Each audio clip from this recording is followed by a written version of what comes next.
Hey everyone, welcome back to the channel. So I've had a few people ask me for just what my current settings are when playing on my LG C1, so I figured I'd go ahead and make this video and walk through both my console settings as well as my TV settings. And it's pretty fortuitous timing considering that Sony actually just released a new update for the console software that makes a pretty significant change to what you're able to do now, or I guess you could say you could do again with your LG OLEDs. So while jumping in, just a note here in the intro. So I'll be covering this in three parts. So first I will go through my PS5 video and audio settings. Then I will cover what is my game mode, which is typically my default mode, picture mode on my LG C1, and the settings associated with that. And then finally, in the third part, I'll go ahead and cover what is a new development, but what I use Vivid mode for. And this is specifically related to the new auto low latency or ALLM setting in PS5 and my ability to use certain smoothing technologies like black frame insertion on my OLED. Second thing I wanted to note real quick, so I'm a very big fan of Vince over at HDTVTest and his YouTube channel. So a lot of the settings that you're going to see here, like 95% of them, are derived from a video that he did, which was his recommended settings for PS5 on the LG C1. I'll link to that video in the description, but just huge thank you to Vince. And again, if you are familiar with his channel and have seen that video, you'll probably recognize more than a few of the settings here. So with that, jumping first into the PS5 video settings. So just starting from the top down. So resolution I have set to automatic along with the 4K video transfer rate.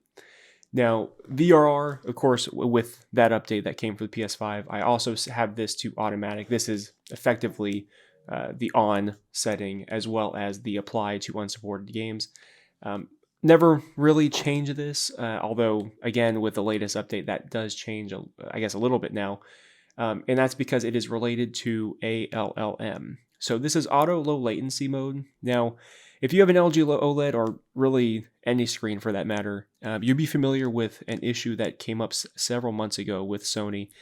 So they released an update, and effectively what was happening was they enabled this setting, auto low latency mode, but it was on in the background, meaning that it wasn't a setting you could turn on or off. And so because of that, and effectively just being set to on at all times, what people notice, is certainly myself, it disables your ability on your TV settings to turn on any kind of smoothing or processing. For example, again, black frame insertion on your TV at all. Like all those options would be grayed out no matter what you did. So it was a bit of a frustrating scenario because those kind of settings do help with lower frame rate games. For example, if you're playing one of the 30 FPS fidelity modes at the time for Spider-Man or Ratchet and Clank. So now with the latest update, they have actually added this in as a setting you can adjust. Me, as of right now, I just default this to off. And I do that because this setting is tied to VRR. As you can see here in the description, if VRR, not only is it on, but if the game supports it and so therefore it's running, auto low latency turns on automatically. So it really doesn't bother me, again, just having this set to off. I do this more out of convenience because should I play a game that either doesn't support VRR or I guess in the other case, I am going to play through a fidelity mode or 30 FPS mode, it's just all I have to do is come into the settings and turn VRR off. So again, it's just one less setting to adjust on the fly when making those decisions. Now, coming through here, so HDR is set to on when supported. Again, I don't play, actually I don't even know if I have a PS5 game, to be honest, that doesn't support HDR. But again, just have it default to this. This was one of Vince's recommendations. I'm not going to force a game that doesn't support HDR to run that way. Deep color output set to automatic, and also RGB range set to automatic. Now, there was a short period where I did have this set to full at all times. Again, I just adjusted this based off of Vince's recommendations, but also I just didn't really see it as necessary. I don't know. I guess in my mind, I felt like it was something I was being a little too anal about, and so I just switched it back to automatic. And then also, finally, just the enable 120 hertz output, which is, again, automatic or on here in the settings. Now, taking a look also just real quick at my sound settings. So it's important to note, so just to describe my sound system. So I am using a Sonos surround system. Now, unfortunately, I don't have the Sonos Arc as my primary soundbar. Instead, I have the Sonos Playbar. This is the several years old, so in terms of formatting, this does not support Dolby Atmos, and the only connection capability of this Playbar is through digital, or I should say optical out. So again, it doesn't bother me. I mean, the room I play in is relatively small, and I have the rest of the surround sound speakers around along with the Sonos sub. And to me, it sounds perfectly fine, more than fine actually. So I just have this set for my HDMI devices. There's no specific reason as to why I have this on AV amp. It really doesn't change much because, again, most of these settings are actually primarily controlled by my on my LG C1 directly, which in that specific case, I have that set to the optical out for audio. Now, along with that, just for late night sessions, I do have the Pulse 3D headphones. So I guess it's just worth noting they auto connect to the PS5, and there's really not a lot of adjusting just because they automatically switch when activated. So with that, now we're going to go ahead and jump into the LG C1 settings directly. So pulling this up, first off, just to cover, let me go ahead and switch this actually back over to my game mode real quick. So 90 to 95% of the time, I am playing with the game mode as my default. Again, this is really how most of my playthroughs go.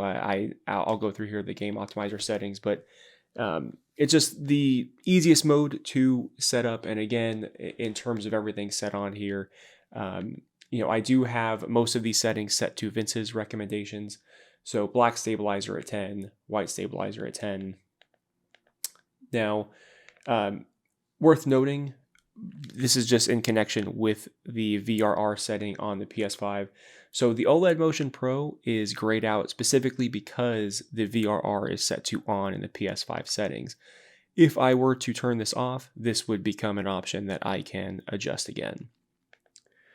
Now, just going through here, typically I kind of switch between standard and boost. I personally don't notice much of a difference, so I typically just leave this on standard. And then going down just to see here in the game dashboard that I do have VRR and AMD FreeSync Premium set to on.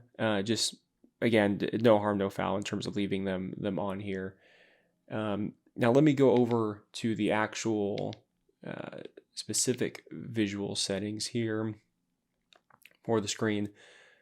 So again, just to reiterate, so a lot of these are taken from Vince's recommendations with the PS5. But going through here first on brightness, so all of these are actually at their default settings in terms of 100, 150 for screen brightness. Now, HDR tone mapping, the recommendation that Vince provides is HGIG, and I would say a little bit more than half the time I will play with this set to HGIG. Having said that though, I do typically, for every, whether it be a new game I purchase or just depending on if I feel like adjusting it, I will go back and adjust this to on or HGIG and just see which I prefer. For example, certain titles like Horizon, I prefer to play with HDR tone mapping on, but if I was playing Ratchet and Clank or Spider-Man, I actually put those over on HGIG. So again, I'm not much of a stickler for the setting. I will adjust them just depending on personal preference. Continuing to go through here, so black level is set to auto. Again, similar to the RGB range on the PS5, there was a time where, very briefly when I first got this screen, that I was kind of just determined that no, this had to be set to full. But again, there in my, I guess, further learning about this screen. That doesn't seem really necessary, so I do leave that on auto now. Going over now to color. So color depth set to 55, tint 0, and then color gamut, I've actually set this to native.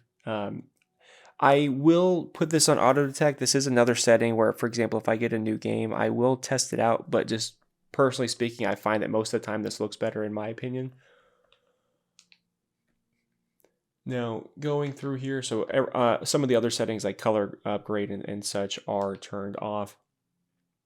Now, color temperature, I do have this set to 0.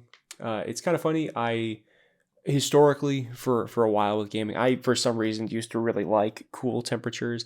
However, I've definitely kind of started adjusting that and going more towards the warm side. In this particular case, just sitting it at right in the middle at 0.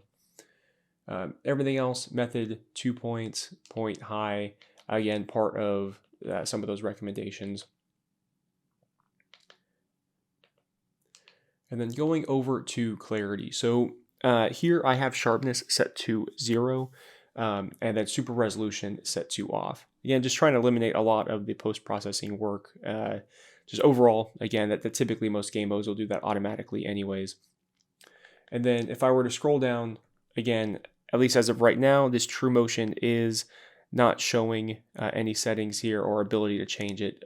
Again, because the VRR setting in the PS5 settings is set to on. If I turn that off, then this will become active. And I'll actually go ahead and just show that real quick. So coming in here, going to video output, if I turn VRR off, you will then see within the settings, I could do it through the game dashboard, but I'll do it through the standard option here, going through clarity. Actually, it's worth noting that a few settings will actually open up. So smooth gradation, MPEG noise reduction, and noise reduction here. All these will open up to you. Again, I don't adjust any of this. If I'm ever going to make changes, it is just on the OLED Motion Pro or black frame insertion. Now, this here, the specific setting here will lead into, I guess, the final section of this video, which is vivid mode on my TV. Now, you can use any mode. I've just chosen vivid. As a quick disclaimer, the reason for that is, as you'll notice, the only thing I can adjust here in my game mode option is turning OLED Motion Pro or black frame insertion to any one of these options.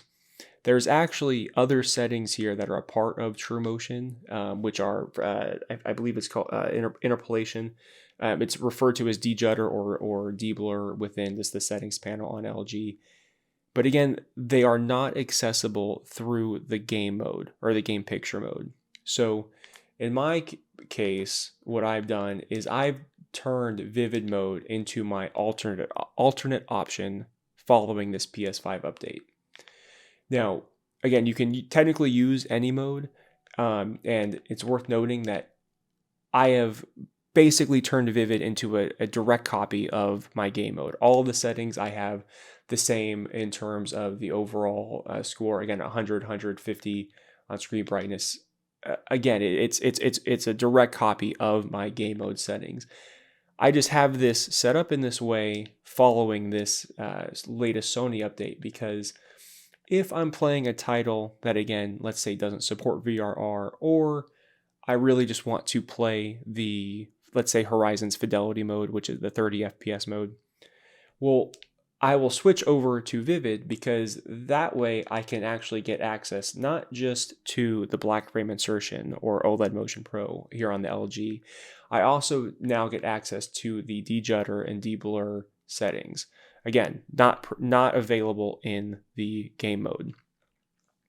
Now, these are the, as you can see here, dejutter of 7 and deblur of 8. These are the standard settings that I'll use. I am still kind of playing with them in terms of on a game-by-game basis. As an example, these are the settings that I've personally found work well with the Fidelity mode, 30 FPS mode of Horizon. But again, these are incredibly useful techniques for smoothing out that low frame rate content. And again, these are the settings that were missing when Sony several months ago basically just auto turned on ALLM and left it on. And right, and we were as LG, I shouldn't say just LG. I'm pretty sure this was affecting everyone, right? Like we were locked out of being able to make these adjustments, and effectively we're stuck with a juddery mess in the form of whether it be Horizon or Ratchet and Clanks or any other games, fidelity, 30 FPS modes. So super happy with this. I will actually now, following this update, make a few more videos, particularly of Horizon, with these settings. I've also actually started using these specific settings here that you see with the performance mode of Horizon. Now, it's worth noting that if you turn VR off in the PS5 settings panel, Horizon no longer maintains a 4K 120Hz container. It actually defaults back to a 4K 60Hz container for performance mode. But when I have these settings enabled, and again, I'll also, quick side note, these kind of settings do increase input lag. In my opinion, I don't think it's to a noticeable degree. And again, for single player titles, I don't think it's a big deal. But with these settings on that 4K 60Hz performance mode of Horizon, it is as close, if not, perfectly identical to what the game feels like with the uncapped frame rate in VRR. It feels amazing. So just one I guess the best way I can put it is, with this update from Sony, it's just more options, right? There's nothing wrong with having more options, especially in settings like this that you can use to improve smoothness and image quality of a game.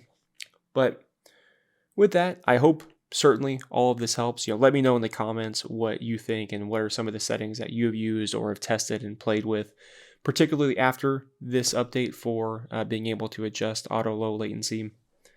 But yeah, like I said, these are all mine. I'm definitely going to be playing around with this for Horizon and a few other games. And yeah, I guess as a side note, if you follow my channel, I'm going to be adding hopefully some more Nanoleaf panels too, to the overall setup for my POV videos, and that will be coming up shortly. But with that, again, I really do appreciate all of your support. Thank you for watching. Let me know in the comments again what y'all think. And yeah, just please leave a like, subscribe, share, and I'll talk to you later.